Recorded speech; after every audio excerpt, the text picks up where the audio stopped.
রাজবাড়িটা যে আছে ওইটাকেও একটা কর্মসংস্থানের জন্য বিশাল বড় একটা হোটেল খুলে দাও রাজবাড়িটা, ওটাও অনেক লোকের কর্মসংস্থান হবে। জয় শিবচণ্ডী, দণ্ডবোধ।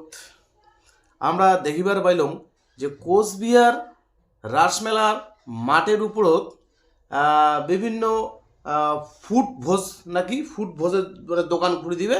হ্যাঁ, সেটা নাকি কোচবিহারের তোমার যুব সমাজের নাকি খুব এনার্জি।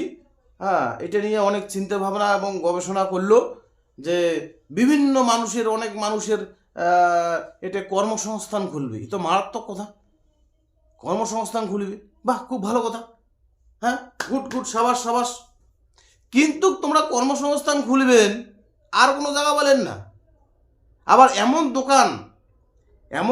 দোকানগুলো বলে সরাও যাবে ওরা থাকে, মানে যখন প্রধানমন্ত্রী আসবে বা মুখ্যমন্ত্রী আসবে বা বড় বড় কোনো রাজনৈতিক নেতা আসবে, যখন মানে সভা হবে, তখন আবার দোকানগুলো বলে সরে দিবে। যেই মানসিটা ওটাকে না 5 বছর দোকান দিবে বা 1 বছর দোকান দিবে, কন্টিনিউ দোকান করবে, সেই মানুষটা কি ওই জায়গাটা ছাড়িবে? হ্যাঁ, আর মোটা টাকার বিনিময়ে ওই জায়গাটা দিবেন না লোকটা, না এমনি এমনি দিবেন? এমনি কাহা দেয়?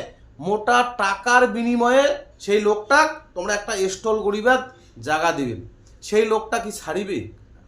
মানে এটা পরিষ্কার বোঝা যাচ্ছে যে টাকার বিনিময়ে মানুষক রাসমেলা বাড়ির জায়গা দেওয়া হচ্ছে স্টল করিবার জন্যে, মানে টাকা দিয়া জমিটা বিক্রি করে দেওয়া হচ্ছে। আমরা দেখিবার পাইছি যে কোচবিহারের বুকত অনেকগুলা মানে দিঘি ছিল। হ্যাঁ, রাজ আমলের দিঘি ছিল। সেই দিঘিগুলো কি করছে, পৌরসভার ময়লা ফেলাইতে সেই জায়গাগুলো ভর্তি করে দিয়েছে। তারপরে হয়তো কোনো একজন বড় ব্যবসায়িক বেচে দিয়েছে, ওটা একটা বিশাল শপিং মল ওটা দিয়েছে। তা ওইটাও না কর্মসংস্থান হয়েছে মানসির, বিভিন্ন মানসি ওটা কিনা যায় কর্মসংস্থান করছে, শপিং মলত কাজ করে দিচ্ছে, কাউ সিকিউরিটি, কাউ বেচে দিচ্ছে। তাহলে এইগুলোই করি। রাজবাড়িটা যে আছে ওইটাকেও একটা কর্মসংস্থানের জন্য বিশাল বড় একটা হোটেল খুলে দাও রাজবাড়িটা, ওটাও অনেক লোকের কর্মসংস্থান হবে। হ্যাঁ, মানে ভাষা নাই কবার।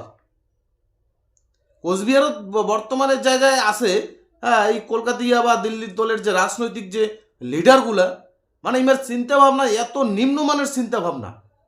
আসলে কি এই মানুষগুলো তো এটাকার না হয়, এটাকার কৃষ্টি কালচার, এটাকার ঐতিহ্য কি আমরা বুঝবে? হ্যাঁ, আরে কতটা আবেগ জানেন, একটা রাসমেলার মাঠ, রাজবাড়ি, আমার এই জিনিসগুলো কত একটা আবেগপ্রবণ জিনিস আমার, সেটা আঘাত কিন্তু আমরা কোনো রকম মানি নিব না। যদি এটা করা হয় তাহলে কিন্তু যে দেশীয় সংগঠনগুলো আছে সবাই কিন্তু সোচ্চার হবে এর বিরুদ্ধে। টাকার বিনিময়ে সেই পুকুরগুলো আজকে বিক্রি করে দেওয়া হয়েছে। আজকে টাকার বিনিময়ে রাসমেলার মাঠ বিক্রি করে দেওয়ার জন্য এমনি উঠি পড়ি লাগছে।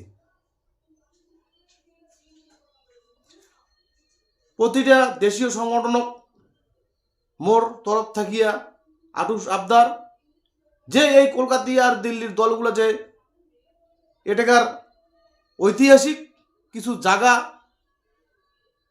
এলে ধ্বংস করিবার জন্য যেমনি উঠি পড়ি লাগছে, তার বিরুদ্ধে সোচ্চার হওয়ার জন্যে আটুস আবদার করলুম।